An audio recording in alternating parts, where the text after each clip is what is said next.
At din sa aking mga manugang na nandito at wala rito. Dahil sa ngayon mga anak, nagpapasalamat kami. Norman, alam kong ikaw ang binigay ni Lord para mahalin ang aking anak dahil parang hindi kaya ng loob kong makita si sino mga anak ko ang luluha, lalo itong mga babae. Russell, salamat. Salamat sa pagmamahal mo kay Ruth. Para sa akin, sa binigay na 5 manugang sa akin, Armida, Janine, salamat sa pagmamahal niyo sa aking 2 anak na lalaki dahil nagiging masaya ako kahit na malayo kayo sa akin, nakikita ko at nararamdaman ko yung pagmamahal niyo.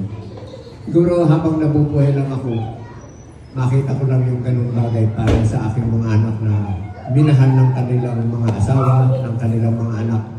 Masaya na kami ng nanay ninyo. Dahil kami mga anak, nandun lang sa kami nakamata sa inyo. Pero pinasasalamatan namin ang 5 manugang namin na nakikita namin nararamdaman yung pagmamahal sa aming mga anak. Sana maramdaman ninyo.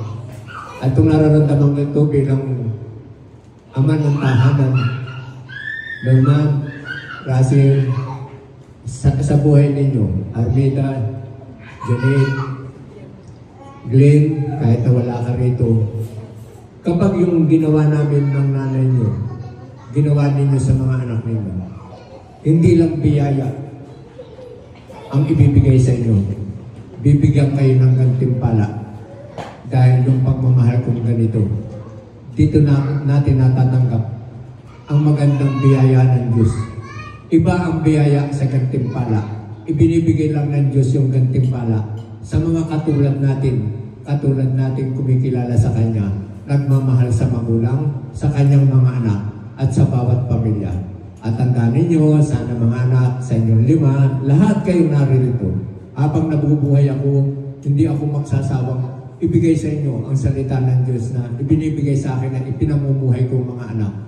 Habang kayo binibigay ng Diyos na maging masagana, mayaman sa pagmamahal, sa financial at material na bagay, magpakababa kayo.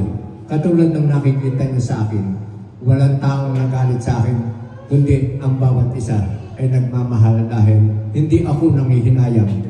Kamag-anak, hindi kamag-anak, humihingi at hindi humingi dahil alam ko ang buhay ng isang taong mahirap. Galing ako sa pinakamahirap ng buhay.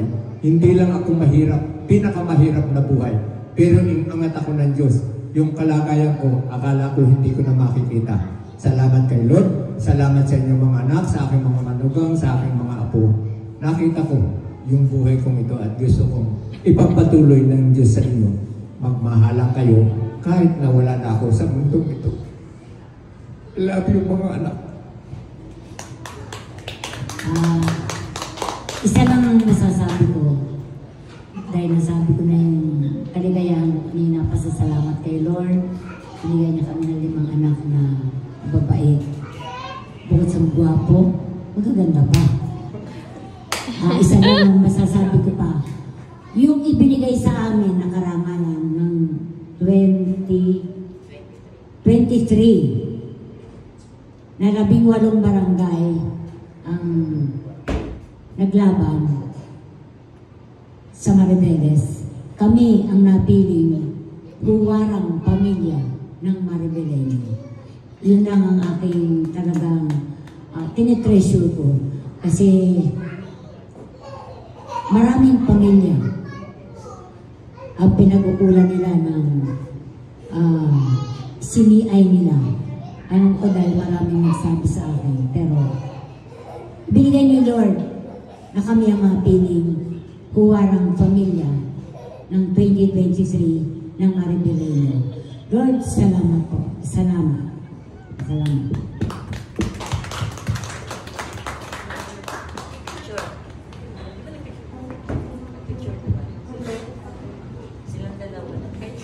Picture taking for mga papa.